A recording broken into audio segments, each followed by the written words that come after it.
Hi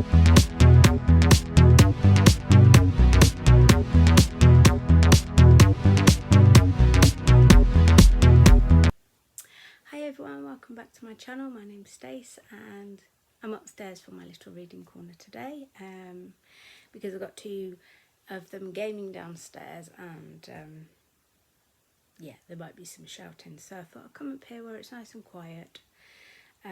My bedroom smells really nice because we've just baked a cake this morning.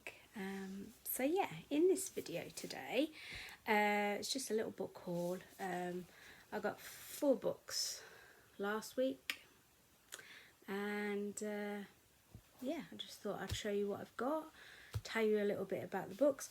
One of them I'm really excited for because it's been on my TBR for a while and I saw it in Waterstones. I was like, I'm getting it. The first one I picked up in Waterstones was because of the sprayed edges. Now I have not got, I don't think, a book with sprayed edges. This is my first. I fell in love with that and then I read the book, read the back, and I fell in love with the book even more. It is The City of Stardust by Georgina Summers.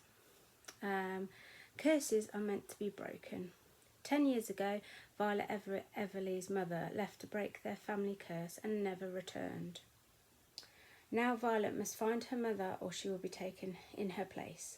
Her hunt leads her to a magical underworld of power-hungry scholars, fickle gods and monsters bent on revenge, and to the handsome Alexander, who cannot be trusted, and yet to whom she is undeniably drawn.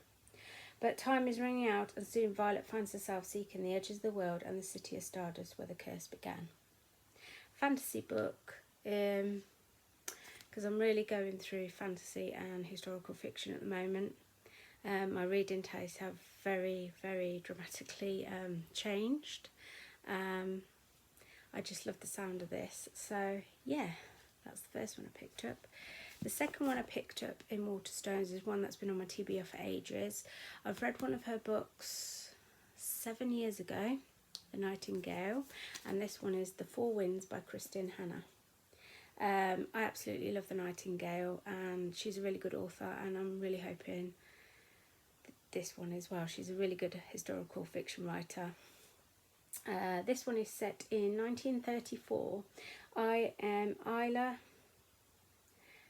Martinelli, as you know I'm not very good with names sometimes, has finally found the life she'd grown for, a family, a home and a livelihood on a farm on the Great Plains. But when drought threatens all that she and her community hold dear, Isla's world is shattered to the winds. Fearful for the future, Isla is forced to make the hardest decision of her life: fight for the land she loves or take her beloved children west to California in search of a better life. Will it be the land of milk and honey she expects, or will their experience challenge every ounce of strength they possess? So this one is next on my list after I finish my current read, because I'm going through a very big historical fiction. And I've always loved historical fiction. So yeah, really can't wait to get in to read those. The next book is, I picked these ones up for free. Head teacher's leaving in 5 weeks. She's got a lot of books in her office and she didn't want to take them with her, so I managed to bag 2 of them. The first one is Varjak Paw by S.F. Said. Never heard of this one before. There are 7 skills in the way of Jahal, whispers the elder Paw. We know only 3 of them. Their names are these: slow time, moving circles and shadow walking. Varjak Paw is a blue kitten. He lives high up in an old house on a hill. He's never left home, but then when his grandfather tells him about the way, a secret martial art for cats, now Varjak must use the way to survive in a city full of dangerous dogs, cat gangs and the strangest of all, the mysterious vanishings. Cody actually picked this up for me because it's got a cat on the front, but when I read the back I thought I was quite intrigued. So yeah, and my last book is Here in the Real World by Sara Packer. Again, another one, the blurb at the back really inspired me, and I do love the cover of this. An Ode to Dreamers Everywhere, and it's from the same author who wrote Pax, which I read a few years ago and I really enjoyed as well. Ware can't wait to spend summer off his own world, dreaming of knights and castles, but then he meets Jolene, a tough, secretive girl planning a garden in a rubble of an abandoned church.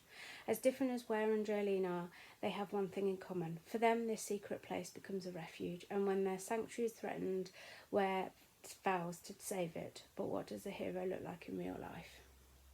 So yeah, I really like the sound of this book. Never heard of it before, so I picked it up, and yeah, so I'm quite excited to read those. Definitely reading this one next. So yeah, that's my very short but nice little book haul I got last week. And me saying it's my cheapest book haul ever, it cost me 17 pence.